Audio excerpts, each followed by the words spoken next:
Shalom, povo! Vamos lá para a continuidade do nosso vídeo anterior, né? Que eu postei para vocês sobre cativeiros espirituais, amém? Bom, eu parei na parte que eu falei que nós, seres humanos, nós somos seres tricotômicos. O que quer dizer isso? Nós somos corpo, que é a matéria. Nós somos alma, temos alma, que é a sede das nossas emoções, sentimentos, intelecto e vontades. E somos espírito, temos o espírito. O espírito é aquele que nos conecta a Deus e é aquele que nos traz consciência espiritual. Quando Adão e Eva pecam, e está escrito lá em Gênesis, capítulo 2, versículo 15, que fala: o Senhor Deus colocou o homem no jardim do Éden para cuidar dele e cultivá-lo. E o Senhor Deus ordenou ao homem: coma livremente de qualquer árvore do jardim, mas não coma da árvore do conhecimento do bem e do mal, porque no dia em que dela comer, certamente morrerá. Quando Adão e Eva pecam, o que morreu? Não foi eles, porque eles ainda viveram, tiveram filhos. Não foi a matéria, né? Nem a alma, foi o espírito. Eles tinham um espírito totalmente conectado com Deus. Todos os sentidos espirituais de Adão e Eva eram abertos. Eles tinham a visão aberta, a audição, o olfato, o paladar, o tato. Tudo deles era conectado completamente com Deus. Eles tinham a revelação completa. O que aconteceu quando eles pecaram? Essa conexão foi cortada. Então, o que morreu ali foi o espírito, que estava morto nos delitos e pecados deles. Então, o ser humano, o homem, ele tinha sido criado para ser eterno. Até ali não existia morte no ser humano, para o ser humano.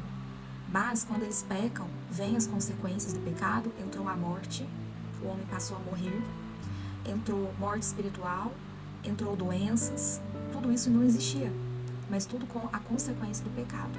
E essas doenças foram só aumentando e têm aumentado de nível conforme vai aumentando o pecado e a iniquidade no mundo, que hoje nós sabemos que já está no nível bem elevado.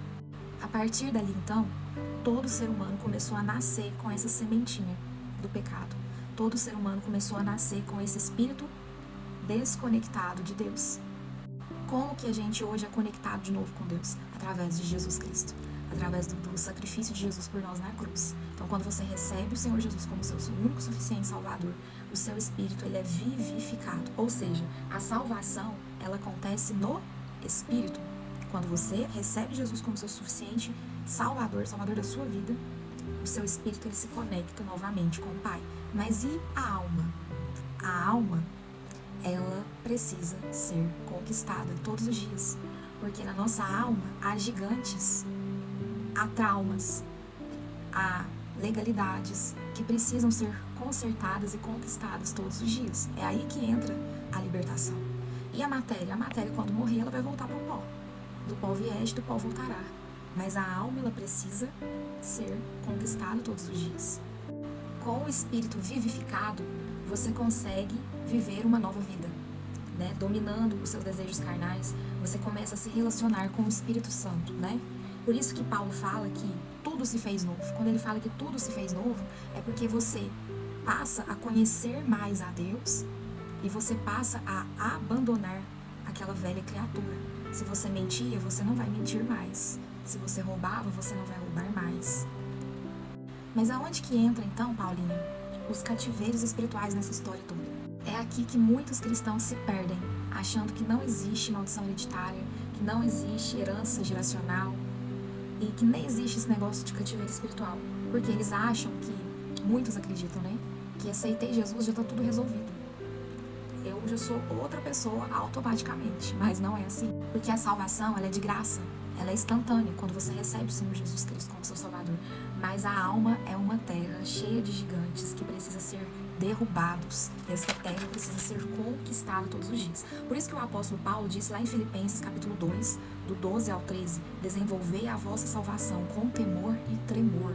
Lá em Mateus capítulo 24, verso 13 diz, mas aquele que perseverar até o fim, esse será salvo. Ou seja, não existe essa de uma vez salvo, para sempre salvo. Não, a sua salvação, ela precisa ser desenvolvida.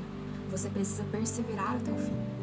Aí alguns falam assim, mas tem um texto lá de Isaías 53 que fala que ele levou sobre si todas as nossas iniquidades e as nossas transgressões. Sim, isso é verdade, ele levou mesmo. Mas nesse mesmo capítulo de Isaías 53 também fala que ele levou sobre si as nossas dores e as nossas enfermidades. Então, se você não acredita em heranças geracionais, porque Isaías 53 diz que levou sobre si as nossas transgressões, as nossas iniquidades, você também não pode ficar doente. quantos cristãos ficam doentes? Quantas pessoas de Deus que eu conheço que estão passando aí por uma enfermidade grave? Então, a verdade é que Jesus levou, sim, tudo na cruz mesmo. Mas nós precisamos tomar posse, indo até a cruz de Jesus, quebrando toda a legalidade dada a Satanás, nos arrependendo, renunciando, porque a libertação ela não tem a ver com salvação. A libertação tem a ver com cura na alma, com uma vida plena, livre e abundante nesta terra. A Bíblia diz que ele veio para que tivéssemos vida e vida em abundância. E por que muitos de nós não conseguimos ter essa vida em abundância? São cristãos, são salvos, servem a Jesus, amam Jesus, mas não conseguem ter essa vida abundante, uma vida plena, estão amarrados. Sabe aquela pessoa que eu fui essa pessoa? Meu Deus, meu Deus. Pessoas que não conseguem romper em muitas áreas da sua vida, estão com áreas da sua vida presas, que não rompem. Pessoas que estão com áreas da sua vida travada, às vezes na área sentimental, na vida financeira, ministerial. Pessoas que já tentaram tantas coisas, mas não conseguem romper com aquele ciclo vicioso que virou a vida dela. Existem pessoas que estão com problemas graves, emocionais, já buscaram todos os recursos humanos, já foram em terapia, psiquiatra, remédios, mas não conseguem vencer nessa área emocional. Por quê? Porque estão presos em cativeiros e prisões espirituais. Como se dão os cativeiros e as prisões espirituais? Primeiro a gente precisa entender que toda prisão tem um carcereiro. Todo cativeiro tem alguém ali vigiando a pessoa para que ela não saia, para não deixar ela sair de lá. Quem são? São demônios, anjos caídos, que têm a legalidade para te manter preso nessas áreas.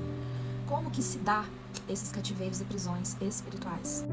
Pelo pecado. O que é o pecado? O pecado é um erro, é errar o alvo, eu errar o objetivo. Qual que é o meu objetivo? Cristo. O alvo é Cristo. Mas aí, nessa caminhada de imitar a Cristo, opa, eu errei, eu pequei. Se eu não confessar esse pecado e não me arrepender, eu fico numa prisão espiritual. O que é transgressão? Transgressão é transgredir a lei. É quando eu sei que é errado, mas decido fazer assim mesmo. E a iniquidade? A iniquidade é uma voz que fala por gerações. Mais uma vez, o vídeo já está estourando aqui o tempo. Eu peço que você participe, fique atento aí na minha rede social, que eu vou dar continuidade nesse assunto, para você não se perder, ok?